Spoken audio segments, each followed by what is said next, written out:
Welcome to the Hidden Gifts of Loss podcast, where we discuss how experiencing loss can transform us and how it does transform us and turns us into different people sometimes.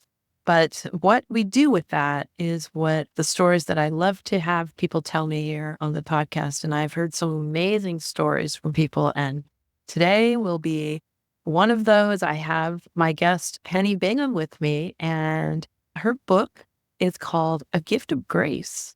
And she chronicles her 7-year journey as a carer for her husband who lived with Lewy body dementia. Oh, my God.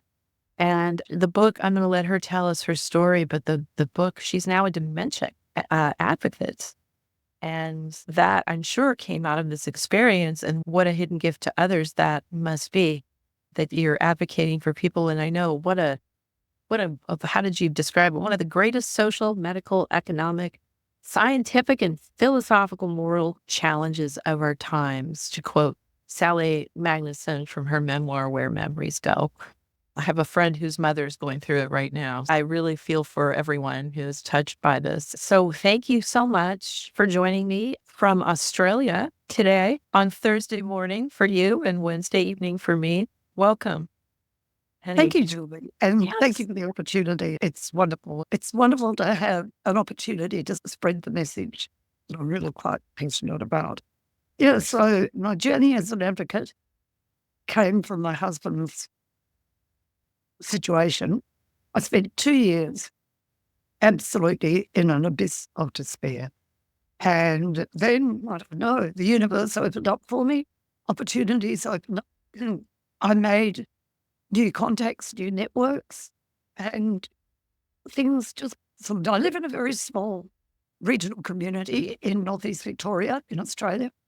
And I suppose by virtue of the fact that we're a small community and that I have a lived experience, and I then went on to study dementia care, just doorways opened. So at the time of my husband's diagnosis, I said to the neurologist, so what can we do? And I was talking to the expert, and my question implied, what can we do to maintain quality of life? And what can we do to delay the progression of the disease? But my words were, what can we do? And his response was, nothing. He didn't elaborate on nothing. He didn't put in a sentence. He just left the word hanging. So I went to the internet, as we do, and I came across a program at the University of Tasmania, the Understanding Dementia MOOC, which I enrolled in. And then I subsequently enrolled in their Bachelor of Dementia Care because I knew nothing about dementia, and I'd heard of Lewy body dementia. And I needed information to be best positioned to support my husband. And as a result, right now, my life is pretty much immersed in dementia. Most of my social contacts where I live now have sprung from a dementia connection. Friendships are enmeshed in dementia connections. I've met amazing people. It's been not the journey that I would have selected for either myself or my husband, but it's been an incredible journey. I've learned so much, and I've met amazing people. Oh, wow. Yeah, that's what happens, right? You don't know. You never would have imagined this for yourself. Yeah. And In a million years. and that's what life had in store. Yeah. Wow. Absolutely. No, And so here you were studying while simultaneously living with your husband's condition. Yes. And as his condition deteriorated, I wasn't able to complete the bachelor degree because I just couldn't meet deadlines for assignments. You can't plan a day, you can't plan an hour. But my objective was to be sufficiently informed to be able to support him, and that information I got. By the time I withdrew from the program, it was becoming way more clinical. It was designed for people working in the field. But what that qualification, my diploma did open up for me was the opportunity to be an educator for Dementia Australia. So that There was another door that opened, and that opened yet more doors. Wow. That's wonderful. What was that like, that progression for you? And There's an interesting question. Fulfilling. And I guess out of it, someone said to me only recently, I do, like with my advocacy, I do a lot of voluntary work. And someone said to me, why do you do this? And I hadn't really contemplated that question either, but I've come to the conclusion that it's my husband's legacy, one of the hidden gifts. that's one of the hidden gifts. What did your husband do before this happened? He had a checkered past life. He'd been a public servant in both the state and federal governments in Australia. And then he got a bit disillusioned with that. And he ran service stations. And then he branched out into agricultural pursuits. And he was a production manager for a carnation grower. And at some stage during the journey, I was at a workshop or a forum where a woman with a PhD around Lewy body dementia was speaking.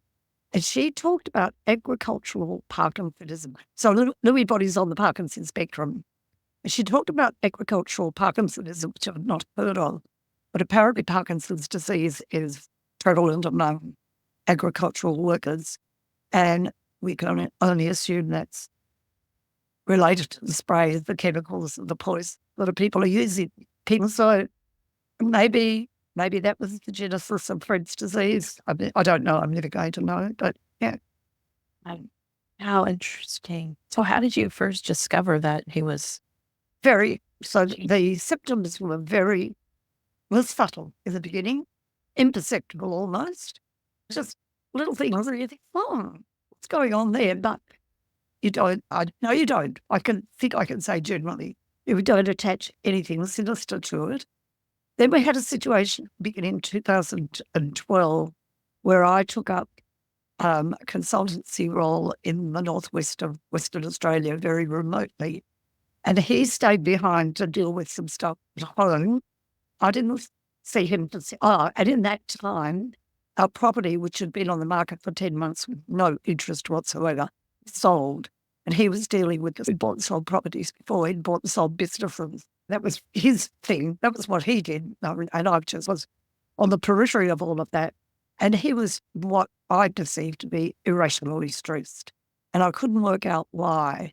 And when I saw him 6 weeks later, it was like, oh my Lord, we've got a major problem. So from that experience, I can unequivocally say stress will exacerbate it. Won't cause it, but it will exacerbate it if the underlying problem is there, as stress will do with any diseases, any illnesses. Wow. And it just progressed over time, and then we arrived at a point in 2016 where he was hospitalised and the decision was taken out of my hands for him to go into residential care. That must have been so hard. I'm so sorry. Oh, it was. Oh, yeah. Yeah, I know. But I love that you're doing this now. So if I were to come to you and say, I think my, partner has dementia, how do you start? How do you work with someone as opposed to the doctor that said nothing? Okay. So I've co-convened a carer support group, and that is now in its 10th year. And I also convene and facilitate a memory cafe for people with a diagnosis and their care partners. And look, the first thing I do is, or in that initial stuff, I have an iceberg diagram that I've developed. Memory loss is the tip of the iceberg. And so often, or generally speaking, people think dementia is just memory loss. Memory loss is the tip of the iceberg, and there's all the other stuff going on underneath. The inability to plan, organise, make decisions, loss of insight, loss of empathy, physical stuff, loss of mobility or decline in mobility, incontinence, all of this stuff going on. It affects every part of a person's being. That needs to be explained because often the carer doesn't understand that and or the person with the diagnosis. But also then looking at talking about things like maintaining social networks, which is so important, and encouraging both partners to ensure that strategies are put in place to enable that to happen, encouraging the person to continue with their bowls or their golf or being a member of Men's Shed or whatever. And I advocate for those organisations to create opportunities by having a partner to work beside that person to keep them, maintain their engagement and their interests. Yeah, just talk about the need for enabling environments and how changes may need, or adaptations may need to be made to the home environment to enable that. And I guess just encouraging the person to contact me, communicate with me when something new happens that maybe they're not understanding. Also encouraging them to look at the support networks that are available. We have something in Australia called a companion card, which enables the care partner to attend functions, have transport to enable the person with the diagnosis to continue their interests in that regard. And the person with a companion card is able to attend free of charge or to travel free of charge. So all of those things, getting taxi vouchers that will provide subsidised taxi fares. And that's the practicalities. That person doing the diagnosis says nothing. This information should be available. Yeah. And also ensuring that the legal stuff's done, the wills are in place, power of attorney is in place, advanced care planning, all of that stuff done while the person still has capacity.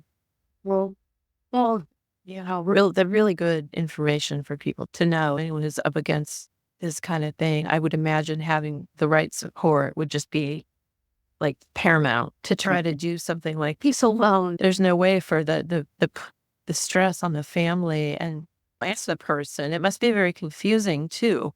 Yeah, in those early stages, when the person is aware that they're not functioning the way they used to function, when they can't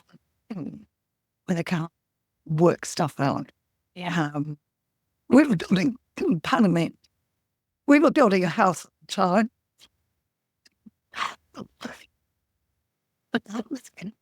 And he had built us 2 houses previously, and he just couldn't work stuff out anymore. It was heartbreaking to watch.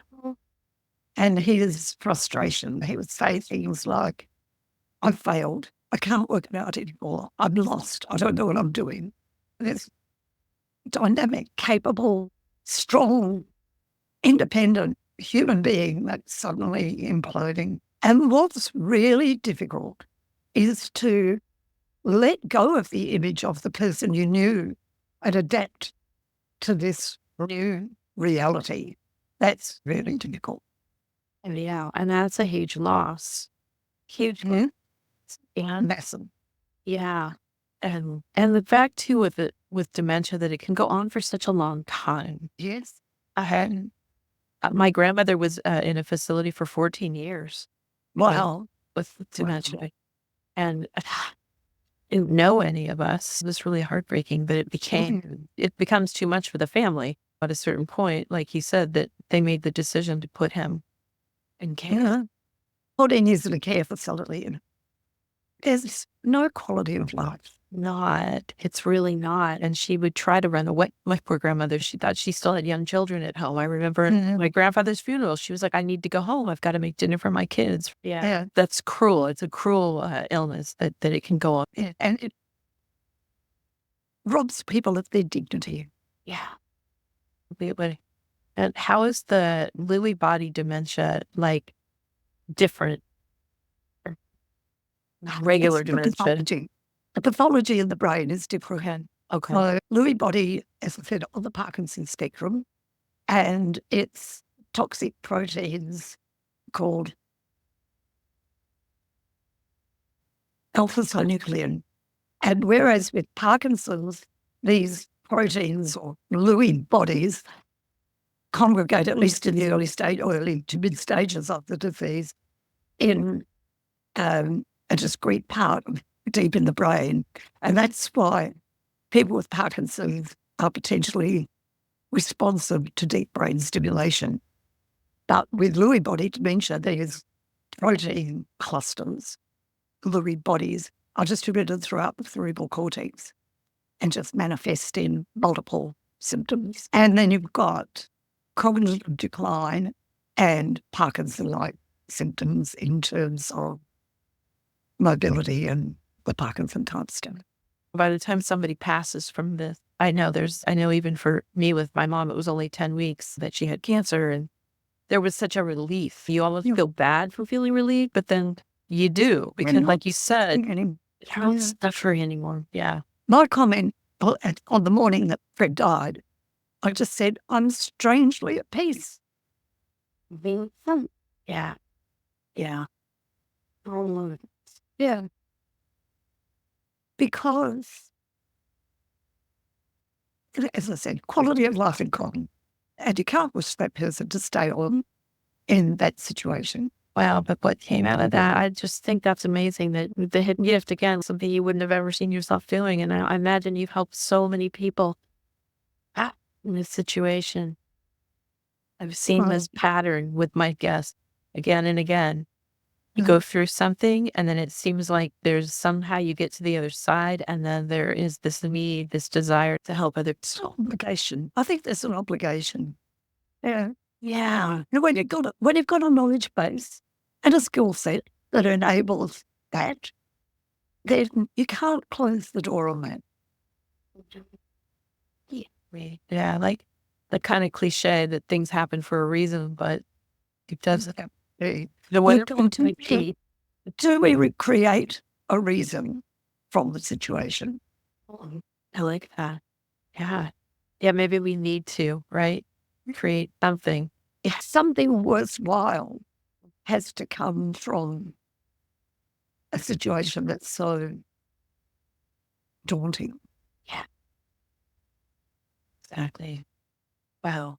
And I often think if I wasn't doing what I'm doing, what would I do then? I'd probably have a beautiful garden and do endless quilting, and who would that be helping? Yeah, what were you doing before? What was I doing before? Before he got sick and we began this journey. I had this consultancy role. I was a literacy consultant in a primary school in remote WA. So yeah, I'd been a teacher for more years than we can remember. And the opportunity for that role came up. And at the time, A, I had no idea that he was ill. And B, I had no idea that the property that had been on the market for 10 months was going to sell the week I took up the position. Just really bad timing. Oh, and then wait, what happened with the house that you were building? Oh, we ultimately, so at the time it was built to lock-up stage, so it was like a warehouse.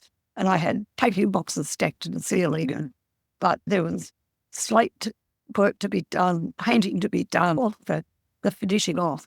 We finally got, there's still bits that there's little bits that didn't quite get done. I'm looking around at them now.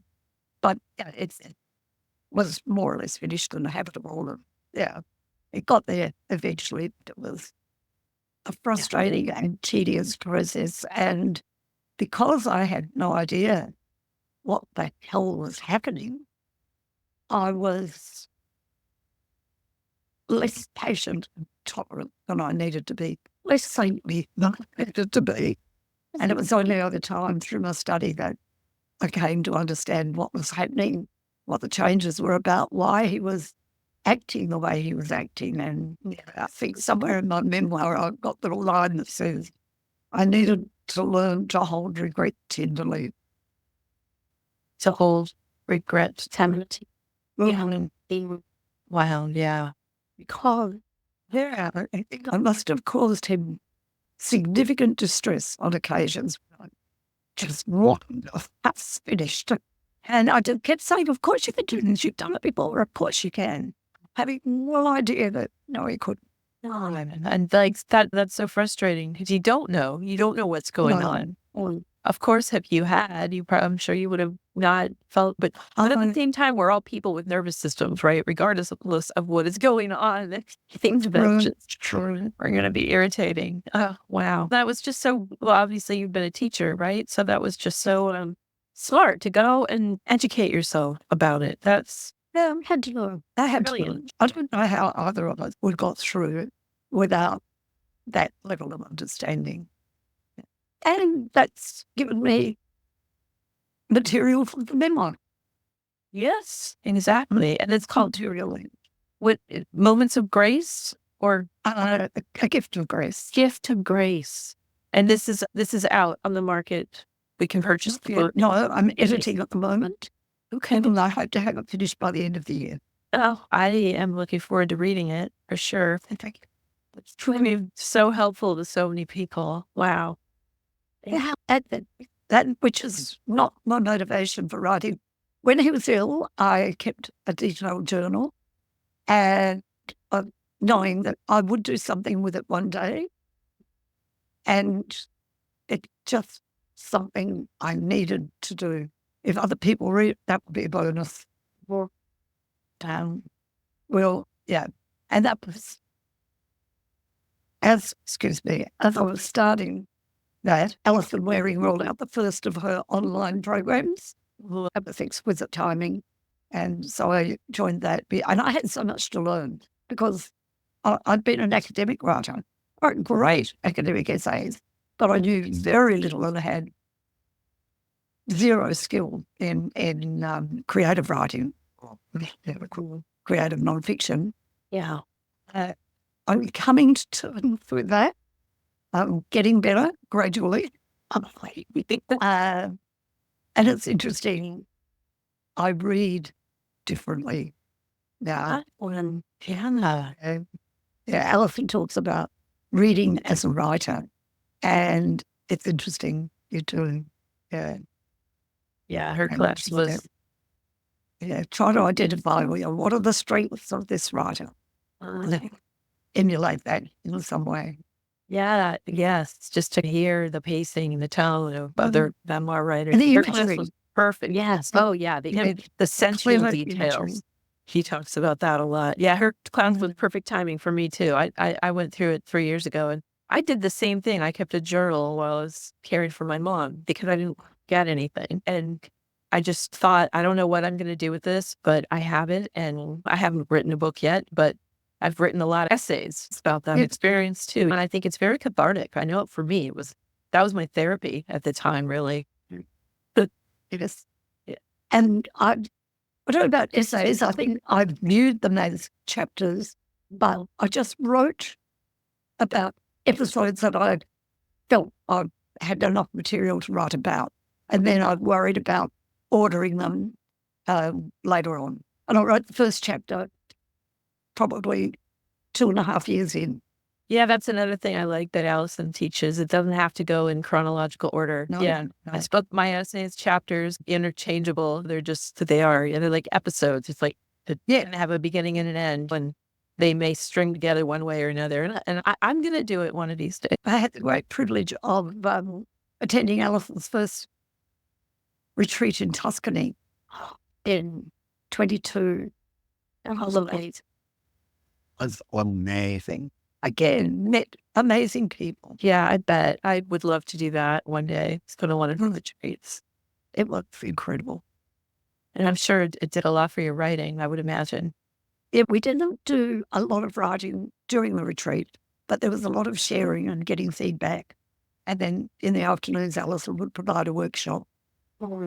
But hearing other people's stories and their writing enables subtle shifts in your own writing. That's good with the development of it. But that actually, her email about that Tuscany retreat turned up in my email box on the morning of my birthday. And I thought, I thought about it for a nanosecond, and I thought, it's my birthday gift to myself. And Tuscany, I'd not been to Italy previously. Tuscany had always been on my bucket list. So I did 14 or 15-day tour from Venice south to Capri, and then went back up to Tuscany, and another writing friend in Montepulciano for a few days, and then we joined up with the retreat group. It was just wonderful. It's a wonderful 3 weeks. Fabulous. And you deserved that. That's really awesome. It was amazing. Yeah. So do you have any parting words for our listeners? Oh, You've said so much, but you just follow your passion, whatever it might be, and it might be something unplanned. It might come from out of left field, something that you're not anticipating, not expecting, not necessarily even wanting. But be open to the possibilities, be open to the gifts, and use your skills, your knowledge to be supportive of your others in some way, because it enriches your life. oh, so good. Thank you so much, Penny. This has been lovely. It's Julie, nice to meet thank you. you for the opportunity, and I will certainly alert you when and if the book's available, and it'll be on the memoir writing page, definitely, when it's actually tangible and there, ready. Yeah. As I said, hopefully finished by the end of the year, but the whole publishing idea is so daunting. I don't have the headspace for that at the moment. Great. So at it. I think that one will resolve itself when the time comes. Yes. So God will smile on me again, and it'll happen. Things will unfold as they are meant to be. Lovely. Thank you so much. See you. I'll thank you. Thank you so much, Penny. Thank you. And again, congratulations on the great work that you're doing. Oh, I appreciate that. Thinking so to much. people and bringing the messages from your guests that I've tuned into several, and they're so inspiring. Oh, thank you so much.